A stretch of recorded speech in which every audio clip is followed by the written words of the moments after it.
కార్యకర్తలు దూసుకువెళ్తున్న విజువల్స్ మీరు చూస్తున్నారు. ఆ విజువల్స్ మీరు చూడొచ్చు, ఆన్ స్క్రీన్ చూస్తున్నారు. ఓ మై గాడ్, అక్కడ మీరు చూడొచ్చు మహిళలు కూడా అక్కడ ఉన్నారు. దీంతో వాళ్ళని కూడా తరలించే ప్రయత్నం చేస్తున్నారు. విజువల్స్ మీరు చూసి ఒకసారి వాళ్ళు మాట్లాడుతున్నారు, ఏమంటారు చూద్దాం. ఈ రోజు రేవంత్ రెడ్డి గారి యూత్ కాంగ్రెస్ ప్రభుత్వంలో జరిగిన ఏదైతే దాడి ఉందో, బీజేపీ కార్యాలయంలో చాలా మంది నాయకులు తలలు పగిలి చెయ్యిలు విరిగి హాస్పిటల్లో చికిత్స పొందుతున్నారు. దీనికి నిరసనగా ఈ రోజు బీజేపీ కార్యకర్తలు కాంగ్రెస్ ప్రభుత్వం మహిళల మీద చేసిన వ్యాఖ్యల కోసం వచ్చిన ఎక్కడ జరిగినాయండి? ఇక్కడున్న వాటిని గమనించి చూడమని చెప్పండి. ఇక్కడున్న ప్రజలను కళ్ళు వేసుకోమని చెప్పండి. రేవంత్ ప్రభుత్వంలో ఇప్పటికీ సంవత్సరం కావస్తున్నాయి. ఎన్ని అవినీతి అక్రమాలు జరిగాయో, ఎన్ని దాడులు జరిగాయో, ఎంతమంది పిల్లలు చనిపోయారు మీరు అందరూ చూస్తూనే ఉన్నారు. ఈ దాడికి ముందు రాబోయే కాలంలో మరింత ఉధృతం చేస్తాం. ఇది అసలు ఒకవైపు జరిగినటువంటి దాడిని కూడా మరింత ఉధృతం చేస్తామంటే ఒకసారి చూసుకోవచ్చు. గాంధీ భవన్ ఏదైతే ఉందో, గాంధీ భవన్ ముందుకు వచ్చినటువంటి సిచ్యువేషన్ ఉంది. గాంధీ భవన్ ఉన్నటువంటి ఫ్లెక్సీలన్నింటినీ కూడా బీజేవైఎం కార్యకర్తలు చించివేశారు. పోలీసులు ఒకవైపు వీళ్ళను అదుపు చేసే ప్రయత్నము చేసినప్పటికీ కూడా అటు బీజేవైఎం కార్యకర్తలు ఇక్కడి వరకు వచ్చారు. మహిళకు సంబంధించి కూడా చూసుకోవచ్చు. మహిళా కార్యకర్తలను కూడా పోలీసులు లిఫ్ట్ చేసేటువంటి ప్రయత్నం చేస్తున్నారు.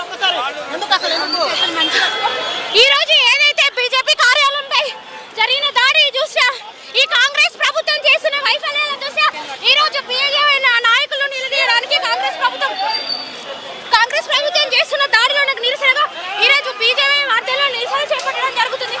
ఇది అసలు ఒకవైపు ఇంకా పోలీసులు కూడా లాఠీ చార్జ్ చేస్తున్నటువంటి దృశ్యాలు కూడా కనిపిస్తున్నాయి. పోలీసులు లాఠీ చార్జ్, ఎందుకంటే ఫ్లెక్సీలు చింపుతుంటే పోలీసులు లాఠీ చార్జ్ కూడా చేసినటువంటి దృశ్యాలు, పోలీసులు కొడుతున్నటువంటి దృశ్యాలు విజువల్లో మనం ప్రత్యక్షంగా చూడవచ్చు. ఎందుకంటే ఇప్పటికీ పోలీసుల సహనం కూడా నశించినట్టు కూడా ఉన్నట్టుంది. ఎందుకంటే బీజేపీ కార్యకర్తల్ని సంబంధించి కూడా వాళ్ళని నిలువరించడంలో కూడా పోలీసు వైఫల్యమైందని ఇప్పటికే అటువైపు చర్చ జరుగుతుంది. మరొక పక్క ఉదయం జరిగినటువంటి దాడి ఏదైతే ఉందో ఆ సిచ్యువేషన్కి సంబంధించి పోలీసుల పైన కూడా తీవ్ర స్థాయిలో కూడా ఒకవైపు కూడా పెద్ద ఎత్తున చర్చ జరుగుతున్నటువంటి వేళ అటు బీజేవైఎం కార్యకర్తల పైన జరిగినటువంటి దాడిని నిరసిస్తే ఇటు గాంధీ భవన్ వరకు వచ్చారు. గాంధీ భవన్ వద్ద ఫ్లెక్సీలను చించివేసినటువంటి దృశ్యాలు కూడా ఉన్నటువంటి సిచ్యువేషన్. పోలీసులు మరో పక్క ఎప్పుడైతే అటు జరిగిందో ఆ దాడికి ప్రతి దాడి కూడా ఉంటుందని చెప్పి కూడా బీజేపీ నేతలు కూడా పెద్ద ఎత్తున హెచ్చరించి ప్రయత్నం చేద్దాం. అటు బీజేపీ రాష్ట్ర అధ్యక్షుడు సార్ మాట్లాడే ప్రయత్నం ఆయన ఇప్పటికే పోలీసులు వ్యాన్ తేల్చుకో అని చెప్పేసి సందర్భంగా తెలుసు. ఒక మహిళా కార్యకర్తల్ని, సామాన్యమైన కార్యకర్తల మీద ఇలాంటి దాడులు అనేది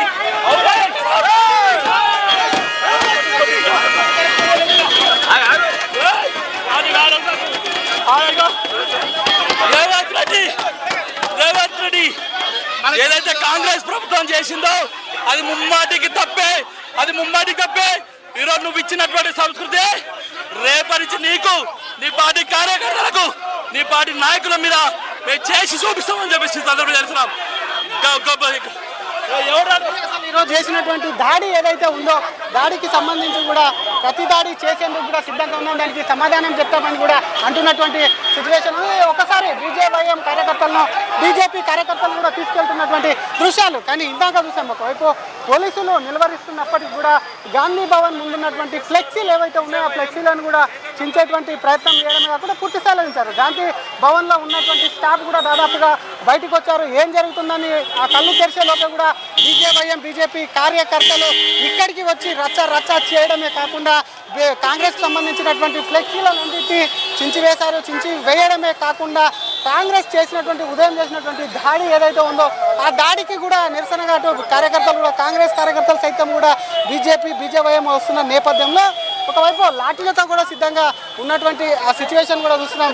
ఎందుకంటే ఉదయం బీజేపీ దాడి చేసినప్పుడు, అటు కాంగ్రెస్ దాడి చేసినప్పుడు బీజేపీకి సంబంధించినటువంటి నేతలు కూడా కర్రలతో ఉన్నారు. ఇక్కడ ఎప్పుడైతే బీజేపీ నేతలు వస్తున్నారని తెలిసిందో వాటికి సంబంధించి కూడా వీళ్ళు కూడా కర్రలతో, గాంధీ భవన్ వద్ద కూడా కర్రలతో సిద్ధంగా ఉన్నటువంటి సిచ్యువేషన్ ఉంది. వారికి కూడా సంబంధించి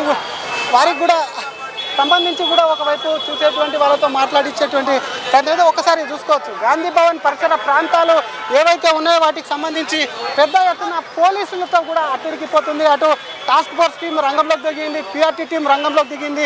వారే కాకుండా ఒకవేళ ఉదయం జరిగినటువంటి ఉదయం జరిగినటువంటి రాళ్ల దాడిని దృష్టిలో పెట్టుకున్న ముందస్తుగా పోలీసులు కూడా ఒకవైపు ఆ దాడి వారి మీద జరగకుండా ముందస్తుగా దానికి సంబంధించినటువంటి హెల్మెట్లు కానివ్వండి, ఎక్విప్మెంట్కు సంబంధించి కానివ్వండి ముందస్తుగా సేకరించినటువంటి దృశ్యాలు కూడా మనకు కనిపిస్తున్నాయి. గాంధీ భవన్లో అటు బీజేపీ రాష్ట్ర కార్యాలయాల మధ్య ఉన్నటువంటి రోడ్లు ఏవైతే ఉన్నాయో వాటికి సంబంధించి మాత్రము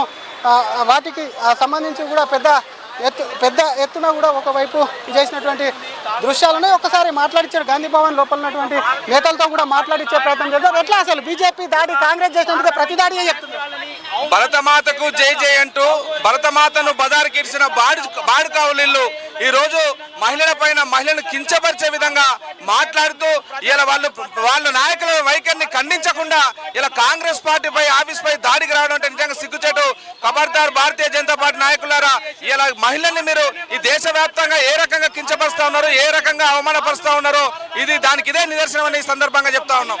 ఇది అసలు వాళ్ళ నేత మాట్లాడినటువంటి దానికి సంబంధించి కూడా చూడకుండా కూడా అది దాడి చేశారు కాబట్టి అటువంటి వ్యాఖ్యలను సమర్థించుకుంటారా దాడులు చేయకుండా అని చెప్తున్నటువంటి సిచ్యువేషన్ ఉంది. ఒకసారి మహిళా కార్యకర్తలతో కూడా గాంధీ భవన్లో ఉన్నటువంటి మహిళా కార్యకర్తలతో కూడా మాట్లాడించే ప్రయత్నం చేద్దాం. ఎందుకంటే గాంధీ భవన్లో ఉన్నటువంటి కార్యకర్తల్ని కూడా బయటికి రాకుండా పోలీసులు అడ్డుకున్నారు. ఎందుకంటే ఉదయం కూడా అటు బీజేపీకి సంబంధించినటువంటి కార్యకర్తలు బయటికి రావడం, కాంగ్రెస్ వాళ్ళ మీద ప్రతిదాడి చేయడంతోనే ఈ ఇష్యూ జరిగింది. కాబట్టి ఒక్కసారి గాంధీ భవన్ కూడా మూసివేశారు. గాంధీ భవన్